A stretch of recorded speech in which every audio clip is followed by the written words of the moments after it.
नेताओं का क्या कहना है इस पूरी घटना पर? वो योगी आदित्यनाथ के इस्तीफे की मांग कर रहे हैं, आइए सुनते हैं। आज मेरे साथ राज बब्बर साहब, प्रमोद तिवारी जी, संजय सिंह जी और आरपीएन सिंह जी आए हैं। कल हमारे यहां साथी राहुल जो यंग लीडर है, उसने सबसे पहले हमें जानकारी दी और राहुल के बाद सभी टेलीविजन पे ये खबर आई। हम ऑल इंडिया कांग्रेस कमेटी की तरफ से, श्रीमती सोनिया गांधी की तरफ से, राहुल गांधी की तरफ से और पूरी पार्टी की तरफ से, एआईसीसी की तरफ से, प्रदेश की तरफ से सीएलपी के लीडर हमारे यहाँ अजय जी हैं, इन्होंने भी कल टेलीफोन किया, वो पहले ही पहुंच गए थे राहुल के साथ। ये बहुत ही दुखद घटना हुई है, इससे पूरा देश पीड़ित हुआ है। पूरे देश को इन बच्चों के बेवकत मौत पर बहुत ही दुख पहुंचा है, गहरा दुख पहुंचा है।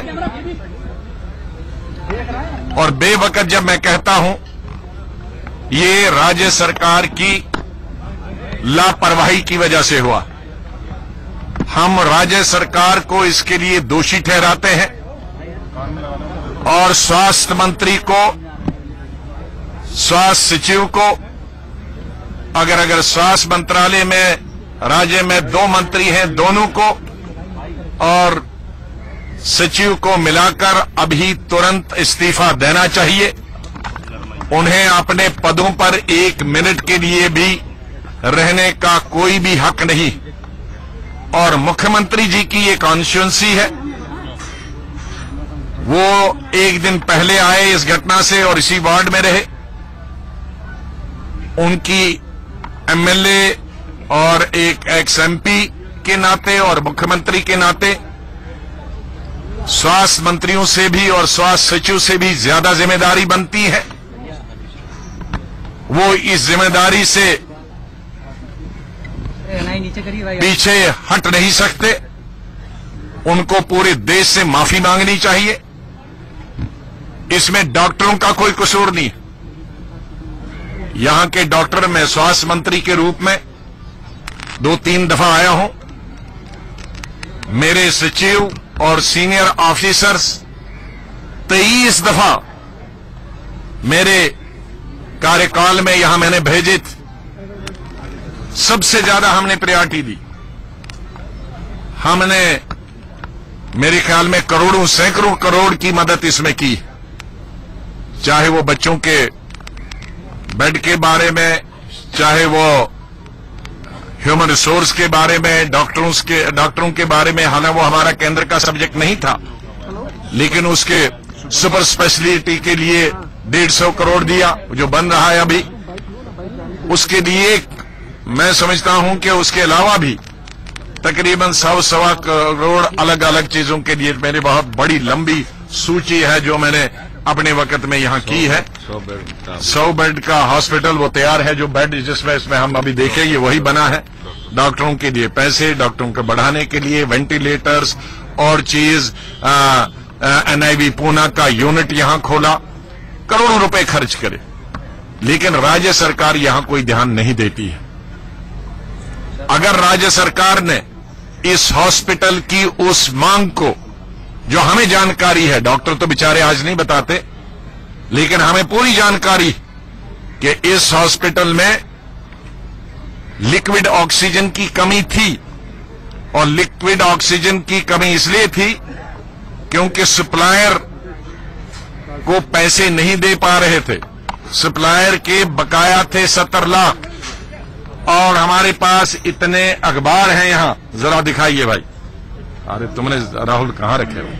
इतने अखबारों, 1 महीने से यहां के पत्रकार दिख रहे हैं यहां के न्यूज़पेपरों में कि यहां की एडमिनिस्ट्रेशन ने स्टेट गवर्नमेंट को सतर्क किया है, उनको लिखा है कि एक बहुत बड़ी घटना हो सकती है अगर तुरंत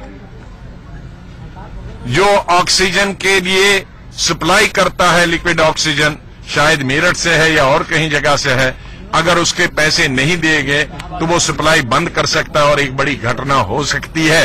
लेकिन सरकार ने कोई ध्यान नहीं दिया, स्वास्थ्य मंत्री ने कोई ध्यान नहीं दिया, मुख्यमंत्री ने कोई ध्यान नहीं दिया, स्वास्थ्य सचिव ने कोई ध्यान नहीं दिया।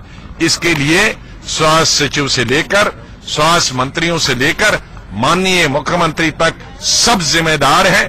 कुछ तो सस्पेंड और डिसमिस होनी चाहिए और मुख्यमंत्री जी को देश से माफी मांगनी चाहिए और इस हॉस्पिटल में तुरंत नए वार्ड बनने चाहिए और ऑक्सीजन सप्लाई का 24 घंटे सप्लाई होनी चाहिए ताकि आइंदा कोई बच्चा ऑक्सीजन न होने की वजह से न मरे।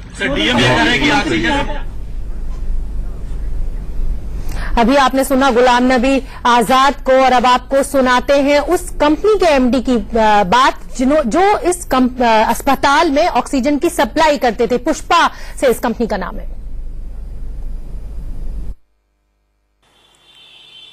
मेन हमें ये न्यूज के माध्यम से पता चला कि लिक्विड ऑक्सीजन खत्म हो रहा है और वो सुबह तक ही चल पाएगा।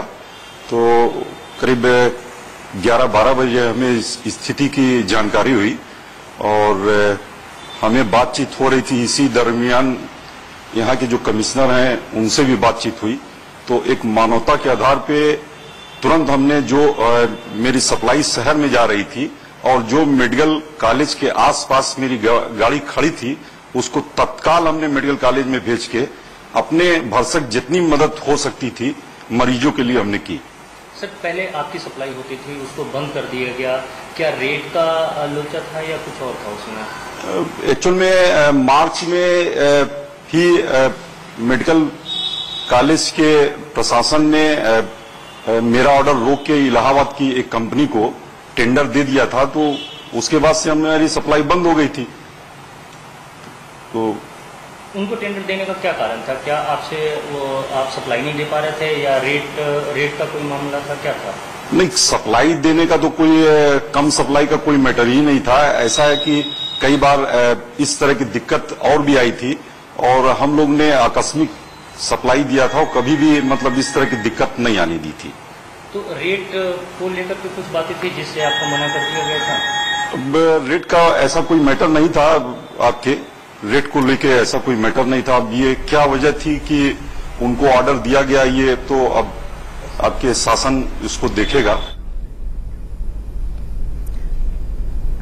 तो आप देख रहे हैं कि किस तरह से एक बड़ी लापरवाही बरती गई और 33 बच्चों को अपनी जान गंवानी पड़ी। हमारे साथ हमारे संवाददाता वर्णित गुप्ता जुड़ रहे हैं। वर्णित, अभी तक तो हम जब सिद्धार्थनाथ स्वास्थ्य मंत्री उत्तर प्रदेश के की बात सुन रहे थे तो उन्होंने साफ इनकार कर दिया था कि किसी तरीके की कोई लापरवाही नहीं बरती गई है, ऑक्सीजन की बिल्कुल कमी नहीं हुई है। लेकिन अभी जब हम सेंट्रल पाइपलाइन अथॉरिटी के उस पत्र को देखते हैं, अस्पताल की नर्स से बात करते हैं और जिस तरह से पुष्पा से इस कंपनी के एमडी बोल रहे हैं, उससे तो साफ कहीं ना कहीं बहुत बड़ी लापरवाही बरती गई है अस्पताल की तरफ से। जी, जाहिर तौर पे ये लापरवाही हुई है और किसी न किसी पक्ष ने इस लापरवाही को अंजाम दिया है, जिसके चलते जो बच्चे हैं उनको अपनी जान गंवानी पड़ी है। और सभी बच्चों को अपनी जान खाली ऑक्सीजन सप्लाई की वजह से नहीं गंवानी पड़ी होगी, कुछ बच्चों की जान शायद इंसेफ्लाइटिस से भी गई होगी।